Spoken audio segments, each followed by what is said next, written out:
Hello नमस्कार दोस्तों। आज है 28 दिसंबर 2021। 28 दिसंबर 2021 से जितने भी हरियाणा करंट अफेयर के क्वेश्चन बनते हैं आज उनके बारे में डिस्कस करेंगे और साथ में जानेंगे उनके बारे में अन्य फैक्ट। लास्ट में आपके लिए क्वेश्चन जिससे आपकी तैयारी का पता चल सके। वीडियो की डिस्क्रिप्शन में इसका पीडीएफ है, चाहे तो आप डाउनलोड कर सकते हैं। चलते हैं फिर दोस्तों पहले क्वेश्चन की ओर। आज का पहला क्वेश्चन आप सभी के लिए, सीनियर महिला हॉकी नेशनल कोचिंग कैंप में हरियाणा की कितनी बेटियां चुनी गई है? तो दोस्तों ये चुनी गई है 20 बेटियां। अब जान लेते हैं दोस्तों इनके बारे में। बेंगलुरु में 27 दिसंबर से आयोजित सीनियर महिला हॉकी नेशनल कोचिंग कैंप में देश भर से चुनी गई बेस्ट 60 हॉकी खिलाड़ियों में से 20 खिलाड़ी हरियाणा प्रदेश से चयनित है। इन खिलाड़ियों का 12 जनवरी को ट्रायल होगा, जिसमें से बेस्ट 33 चुनी जाएगी, जिसमें भारतीय टीम कैंप में प्रशिक्षण देकर उन्हीं में से भारतीय महिला हॉकी टीम चयनित की जाएगी। दोस्तों अगले क्वेश्चन की ओर चलते हैं। दोस्तों हरियाणा के किस छात्र का प्रधानमंत्री युवा योजना में चयन हुआ है? तो दोस्तों ये हुआ है सरताज का। अब इसके बारे में जान लेते हैं दोस्तों। शाहबाद के मारकंडा नेशनल कॉलेज के पूर्व छात्र सरताज का चयन प्रधानमंत्री युवा योजना के तहत किया गया है।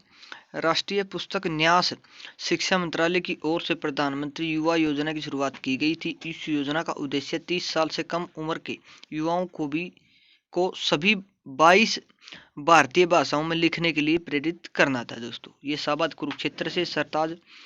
कुरुक्षेत्र की बात आई तो कुरुक्षेत्र को जान लेते हैं मैप में। ये रहा दोस्तों कुरुक्षेत्र, इसकी सीमा लगती है अम्बाड़ा, यमुनानगर, करनाल, कैथल, इतने जिलों से सीमा लगती है। दोस्तों बात कुरुक्षेत्र की है तो कुरुक्षेत्र के बारे में जान लेते हैं। मगरमच्छ प्रजनन केंद्र बोरसेदा में है। गीता भवन 1921 में बना था, मध्य प्रदेश के राजा ने इसे बनवाया था। श्री कृष्ण संग्रहालय 1911 में बना था। Geeta institute of management and technology 2007 में बनी थी। कुरुक्षेत्र विश्वविद्यालय 1956 में बना था। आलू शकरकंद में कुरुक्षेत्र जिला प्रथम है। मोतीलाल नेहरू खेलकूद स्कूल है। चिलचिला वन्यजीव अभयारण्य 28 नवंबर 1986 को बना था। मिनी चिड़ियाघर पिपली में है। अगले क्वेश्चन की ओर चलते हैं दोस्तों। हरियाणा प्रदेश महामंत्री किसे बनाया गया है? तो दोस्तों ये बनाया गया है रजत अरोड़ा को। अब जान लेते हैं दोस्तों इसके बारे में थोड़ा सा। वर्ल्ड प्रेस संगठन द्वारा रजत अरोड़ा को हरियाणा प्रदेश महामंत्री बनाया गया है। रजत अरोड़ा को उनके निवास स्थान पर सम्मानित किया गया है। तो दोस्तों ये यमुनानगर से संबंध रखते हैं। बात यमुनानगर की है तो यमुनानगर के बारे में जान लेते हैं। ये रहा यमुनानगर, इसकी सीमा अम्बाला, कुरुक्षेत्र, करनाल, यमुना नदी यहीं से प्रवेश करती है और यूपी से भी सीमा बनती है यमुनानगर की। अब जान लेते हैं दोस्तों यमुनानगर के बारे में। स्थापना हुई थी 1 नवंबर 1989 को। कागज उद्योग है। शुगर मिल, धातुओं का उत्पादन होता है। नेशनल हाईवे 544 महत्वपूर्ण पर्यटन स्थल है। ताजेवाला कॉम्प्लेक्स, अथनी कुंड कॉम्प्लेक्स, बिलबुल का रंगमहल, स्नेटी स्तूप, गुरुद्वारा है कपाल मोचन। प्रमुख उद्योग है बलालपुर पेपर मिल 1929 को बनी थी। सरस्वती शुगर मिल 1933 को एशियाई सबसे बड़ी है। Railway carriage and wagon workshop 1952 में बनी थी। यमुना गैस लिमिटेड 1973 में बनाई गई थी। अब चलते हैं दोस्तों अगले क्वेश्चन की ओर। पर्यावरण संरक्षण में हरियाणा को कौन सा देश सहयोग करेगा? तो दोस्तों ये करेगा जापान देश, अपने हरियाणा को सहयोग करेगा पर्यावरण संरक्षण के लिए। अब जान लेते हैं दोस्तों इसके बारे में। जलवायु परिवर्तन और पर्यावरणीय मुद्दों पर जापान ने हरियाणा के साथ तकनीकी सहायता और सहयोग के लिए उत्सुकता दिखाई है। जापानी दूतावास के पर्यावरण सचिव युकी योशिदा ने हरियाणा के अधिकारियों के साथ गुरुग्राम के बोंडसी का दौरा किया ताकि जलवायु परिवर्तन से संबंधित उत्कृष्टता केंद्र, अपशिष्ट प्रबंधन से संबंधित पर्यावरणीय मामले, ई वाहन, वायु प्रदूषण, जैव विविधता संरक्षण पर उचित कदम उठाए जा सकें। दोस्तों चलते हैं अगले क्वेश्चन की ओर। हरियाणा की किस बेटी ने मिसेज हरियाणा खिताब जीता है? तो दोस्तों ये जीता है यूमी चहल ने। अब जान लेते हैं दोस्तों इसके बारे में भी। यूमी चहल ने मिसेज हरियाणा का खिताब जीता है। मिसेज इंडिया मिलियन पेजेंट 24 दिसंबर को विवांता ताज सेक्टर 21 द्वारका दिल्ली में हुआ। इसमें देश भर से 80 और हरियाणा से 19 प्रतिभागी भागी रही। यूमी चहल का पैतृक गांव सोनीपत जिले का बनवासा है। उनका परिवार पिछले काफी समय से जींद में रहता है, लेकिन इनका सोनीपत से संबंध रखते हैं। दोस्तों सोनीपत की बात आई तो सोनीपत के बारे में जान लेते हैं मैप में। सबसे पहले दोस्तों ये रहा दोस्तों सोनीपत, इसकी सीमा लगती है पानीपत से, जींद से, रोहतक से, थोड़ी सी झज्जर और दिल्ली से, उत्तर प्रदेश से, यमुना नदी से भी सीमा बनती है। जान लेते हैं दोस्तों अब सोनीपत के बारे में स्थापना हुई थी 22 दिसंबर 1972 को। नेशनल हाईवे 44 और 709। प्रसिद्ध स्थल है ख्वाजा खिजर का मकबरा, पीर जमाल की मजार, मामू भांजा दरगाह। मेले सतकुंबा मेला, बाबा जिंदे का मेला, बाबा कृष्णाराम का मेला, डेरा बाड़ा बालक नाथ का मेला। यमुना नदी बहती है, काकरोई जल विद्युत परियोजना है। देश में सबसे अधिक भूमि उत्पादन होता है। भगत फूल सिंह महिला विश्वविद्यालय उत्तर भारत का प्रथम विश्वविद्यालय खानपुर कला 2006 में बना था। कर्नल होशियार सिंह परमवीर चक्र विजेता सिसाना गांव सोनीपत से। राजीव गांधी एजुकेशन सिटी सोनीपत राई में है। योगेश्वर दत्त और सुशील कुमार कुश्ती प्लेयर भी यहीं से संबंध रखते थे। चलते हैं अगले क्वेश्चन की ओर दोस्तों। हरियाणा के किस खिलाड़ी को देश में महानायक का दर्जा मिला है? तो दोस्तों ये मिला है गोल्ड मेडलिस्ट पानीपत के नीरज चोपड़ा को देश में महानायक का दर्जा मिला है। अब जान लेते हैं दोस्तों इसके बारे में। नीरज चोपड़ा ने वर्ष 2021 में टोक्यो ओलंपिक में स्वर्ण पदक जीतकर भारतीय एथलेटिक्स में नए युग की शुरुआत की है।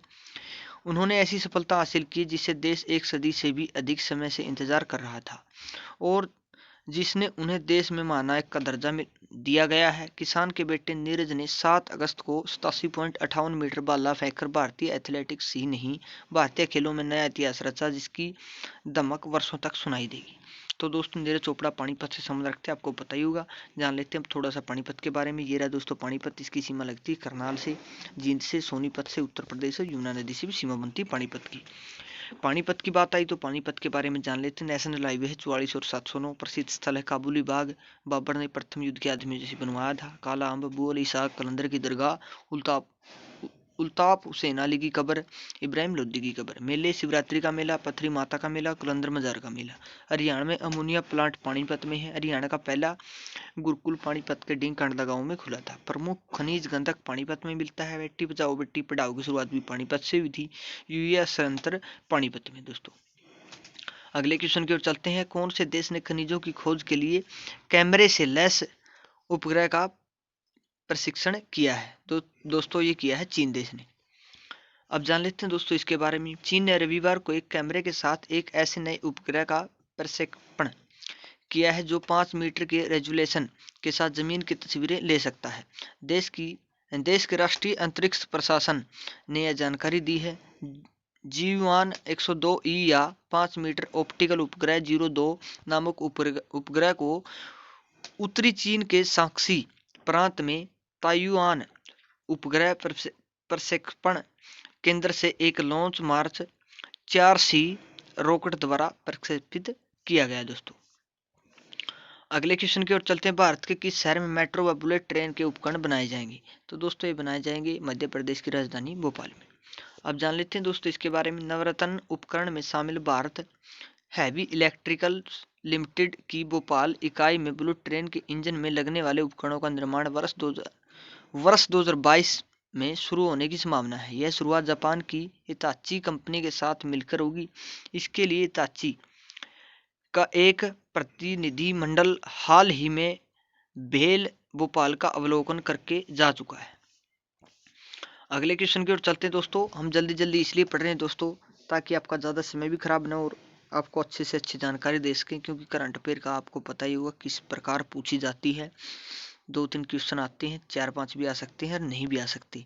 इसलिए सुबह सुबह पढ़ने की कोशिश करा करो और ज़्यादा ध्यान भी मत देना, क्योंकि आपको जो मतलब अच्छे सब्जेक्ट है ना उनको ज़्यादा ध्यान देने की कोशिश की।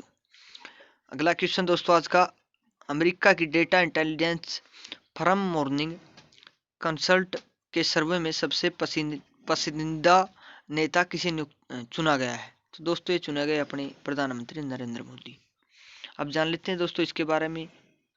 अमेरिका की data intelligence firm morning consult के सर्वे में प्रधानमंत्री नरेंद्र मोदी को दुनिया सबसे पसंदीदा नेता चुना गया है। इस लिस्ट में पीएम मोदी के बाद दूसरे नंबर पर मैक्सिको के राष्ट्रपति आंद्रेज मैनुअल लोपेज ओब्राडोर थे। इनकी अप्रूवल रेटिंग 64 थी, जबकि वह तीसरे नंबर पर इटली के प्रधानमंत्री मोरिया द्रागी है। इसकी रेटिंग 63 थी। चौथे नंबर पर 52 रेटिंग के साथ जर्मनी की चांसलर एंजेला मर्केल थी।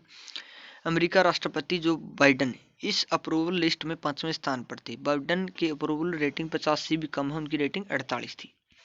दोस्तों ये थे आज के क्वेश्चन। वीडियो कैसी लगी कमेंट बॉक्स में जरूर बताना और अच्छे से मेहनत करते रहो, मेहनत मेरा कुछ भी नहीं है। कल हमने आपसे सवाल पूछा था, भारत में नया हाई कमिश्नर किसे नियुक्त किया गया है? तो दोस्तों ये किया गया है कैमरन मैके को। आप सभी ने इसका राइट आंसर दिया, थैंक यू सो मच। बस मेहनत करते रहो भाई दोस्तों, इससे ज़्यादा और कुछ भी नहीं कह सकते हम आपको। आज का सवाल, नागरिक केंद्रित सुशासन सूचकांक 2021 में देश भर में कौन से राज्य ने पहला स्थान हासिल किया है? तो इसका जवाब आप कमेंट बॉक्स में लिख देना दोस्तों। हम बार बार बोलते हैं, कमेंट बॉक्स में कहीं और लिख कर देखते तो क्वेश्चन लंबे समय तक याद रहती है। बाकी वह अच्छे से पढ़ना तो पड़ेगा, नौकरी लेनी है तो अच्छे से वह लगातार मेहनत करते रहो, कामयाबी जरूर मिलेगी। मिलेंगे नई वीडियो के साथ, तब तक हंसते रहिए, मुस्कुराते रहिए, देखते रहिए हमारा चैनल HR गुरु।